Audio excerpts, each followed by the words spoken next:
গত কয়েকদিন ধরেই দক্ষিণবঙ্গের আকাশ ছিল গভীর মেঘে ঢাকা। ৬-৭ দিন গভীর নিম্নচাপটি বঙ্গোপসাগর থেকে উপকূলীয় এলাকায় আছড়ে পড়ে।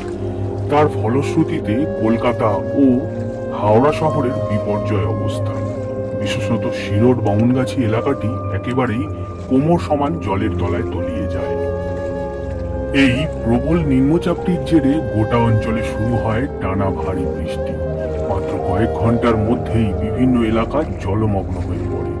সিরোড, যেটি সাধারণত ব্যস্ত একটি আবাসিক ও ব্যবসায়িক এলাকা, সেখানে রাস্তাঘাট, দোকানপাট, বাড়িঘর সবই জলমগ্ন হয়ে পড়ে। বৃষ্টির জল জমে গিয়ে তৈরি হয় জলাবদ্ধতা, যার কারণে স্বাভাবিক জনজীবন সম্পূর্ণভাবে স্তব্ধ হয়ে যায়। বামুনগাছি ও তার আশেপাশের এলাকায় জল এতটাই বেড়ে যায় যে ছোট গাড়ি তো দূরের কথা, মানুষের পক্ষে হেঁটে যাওয়াটাও কষ্টকর হয়ে ওঠে। কোমর সমান জল পেরিয়ে অনেকেই জীবনের ঝুঁকি নিয়ে বাড়ি থেকে বের হচ্ছেন জরুরি প্রয়োজনে। যাদের বাড়ি নিচু জায়গায়, তাদের অনেকের ঘরে জল ঢুকে পড়েছে। কোথাও কোথাও বিদ্যুৎ বিচ্ছিন্ন হয়ে পড়েছে, আবার কোথাও পানীয় জলের সমস্যা দেখা দিয়েছে। টানা বৃষ্টির কারণে জল নামবার গতি খুবই ধীর। অনেক বাসিন্দা অভিযোগ করছেন দীর্ঘদিন ধরে ড্রেনেজ ব্যবস্থার সংস্কার হয়নি, যার কারণে একটি বৃষ্টি হলেই এলাকা ডুবে যায়।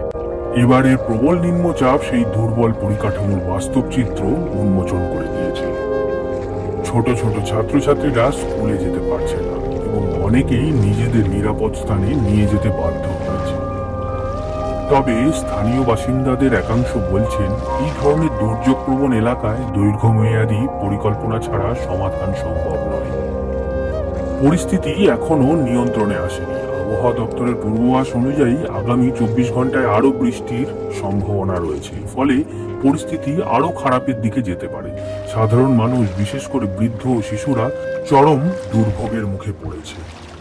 এই পরিস্থিতি থেকে দ্রুত মুক্তি পেতে প্রয়োজন কার্যকর প্রশাসনিক পদক্ষেপ এবং দীর্ঘস্থায়ী পরিকাঠামো উন্নয়ন।